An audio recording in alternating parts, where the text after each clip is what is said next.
Please welcome to the stage Lisa Anna Palmer.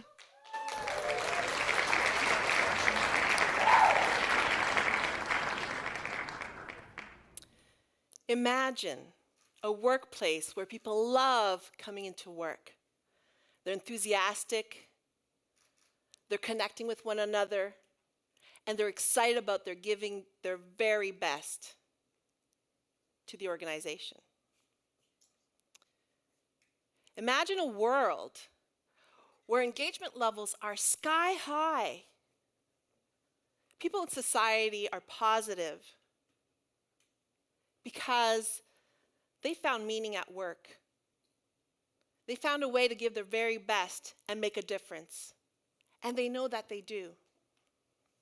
Wouldn't that be a wonderful world to live in? Now, let's contrast this with what's really happening in our workplaces. Engagement levels are sitting at 15%. That means that there are 85% of us who are dragging themselves into work every day.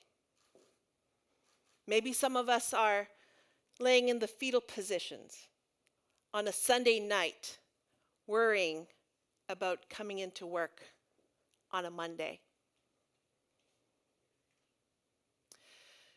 In addition to that, the International Labor Organization has found that there are 2.4 million people who die as a result of work-related illnesses every year. It really is a sad state of affairs, isn't it? Absenteeism rates are climbing in industrialized countries. The good news is that that doesn't have to be. There is a better way to work and live, to give our talents, and to have people thrive within organizations.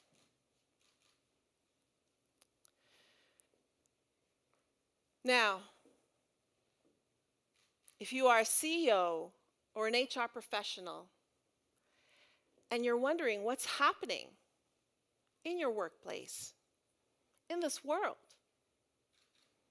let me share with you a tale of a recent piece of work that I did. I collaborated with a colleague, and we conducted a workplace assessment. We were brought in by the executive officer because he wanted to find out what was going on at work. People were not showing up, or if they were, they weren't giving their very best. A lot of people were reporting being sick, and there were a number of harassment cases being launched. When we talk to employees in focus groups, when we had them submit their input, asking questions like, what's working well, what's not working, what would you do differently? The feedback we got was that they were afraid. They were afraid of not meeting their quotas. They were afraid of losing their jobs. So the result was that they weren't taking their bio breaks. They weren't eating. They were skipping their lunches altogether, working 10 to 12-hour days. And some of them were even breaking out in rashes. Now, do you think that someone who's hungry, itchy, not sleeping, and afraid is going to give their very best? Of course not. How do I know? I was one of those people. You see, at 34 years old, I burnt out. I was diagnosed with fibromyalgia. And for those of you who don't know what that is, it's chronic pain and fatigue, and you feel like you're walking around with 10-pound weights. Make it 40 on your legs. And I wasn't giving my best. I had to up until that point, right? But working 3 jobs while you're being HR director just doesn't quite cut it when it comes to healthy lifestyle. So my message here today is that doesn't have to happen in your organizations. There's a different way. And in my over 25 years of experience working in human resources management and organizational development, and most recently as a coach in the last 8 years, I've discovered that there's a common theme.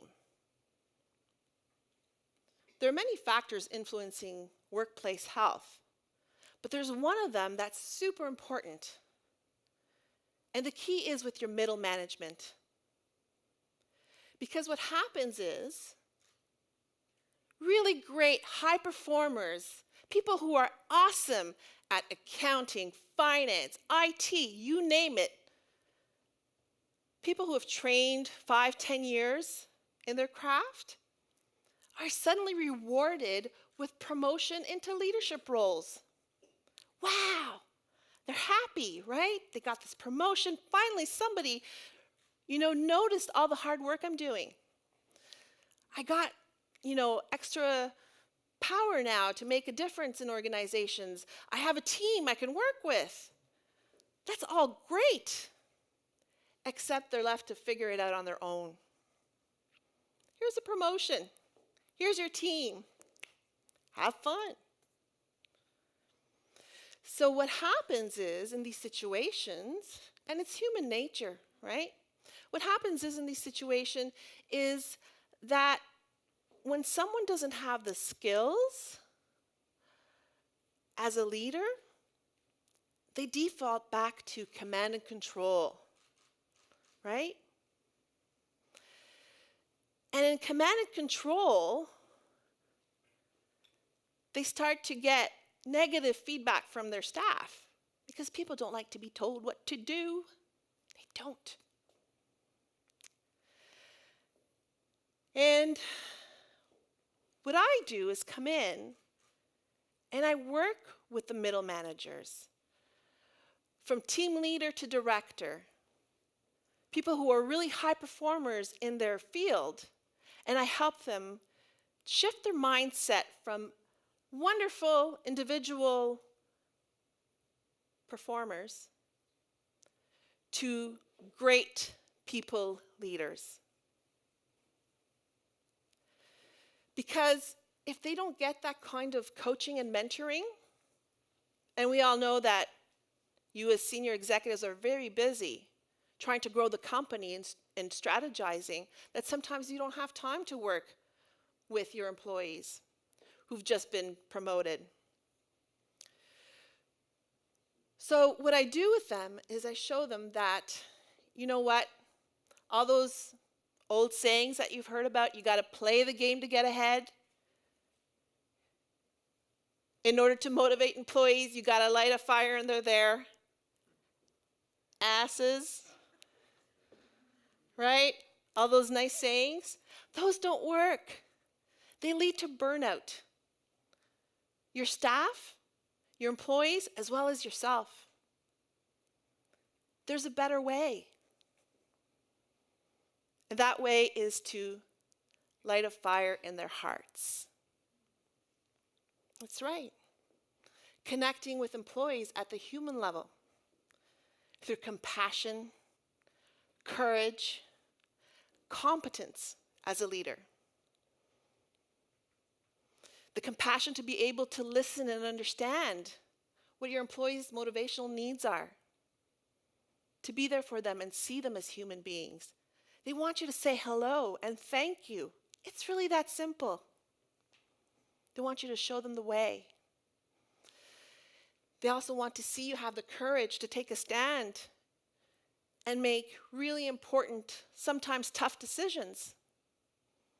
And see you be confident as you stretch out of your comfort zone so you can help them do the same and become their very best.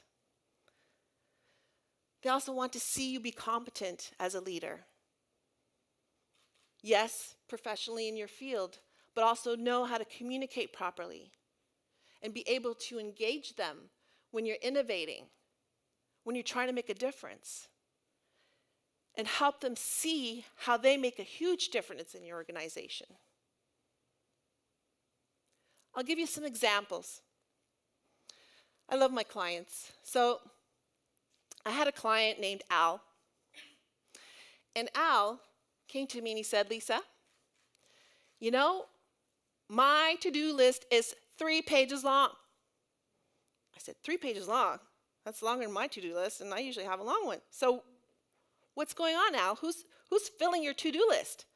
So he said, well, my director is giving me about 25%, and 75% is all mine.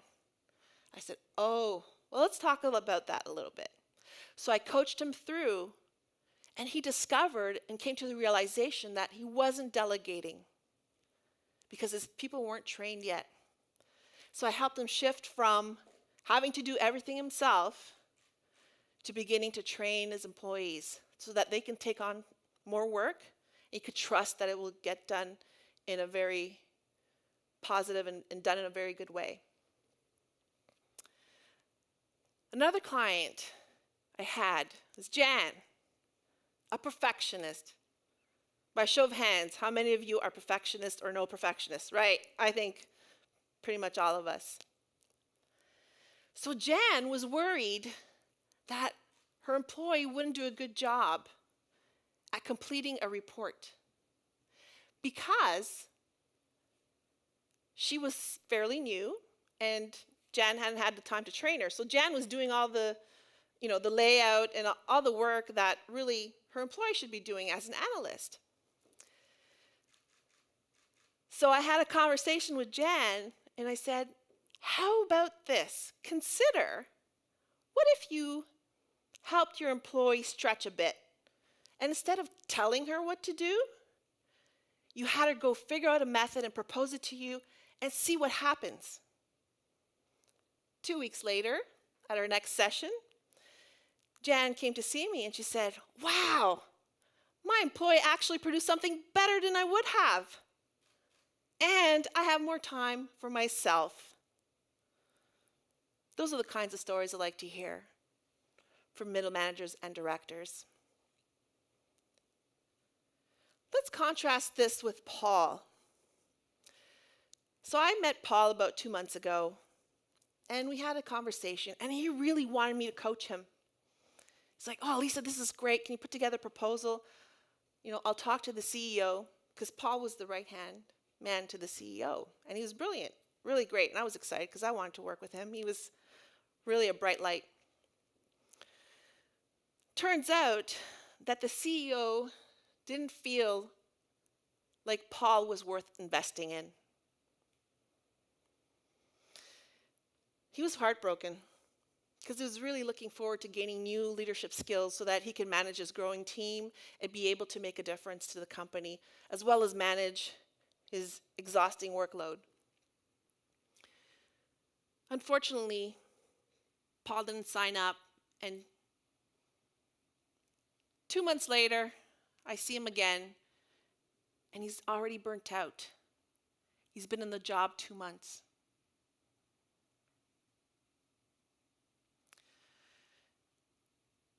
So, if you are a CEO or an HR professional, send me your managers, your directors, your team leaders. I will work with them so that they can understand what it means to light a fire in the hearts of their employees. Go to lisaannapalmer.com to book a discovery session and see that over time, with the proper coaching, mentorship, and leadership development, your employees will love coming into work, into your organization, and give their very best. Let's work together to make the world a better workplace. Thank you.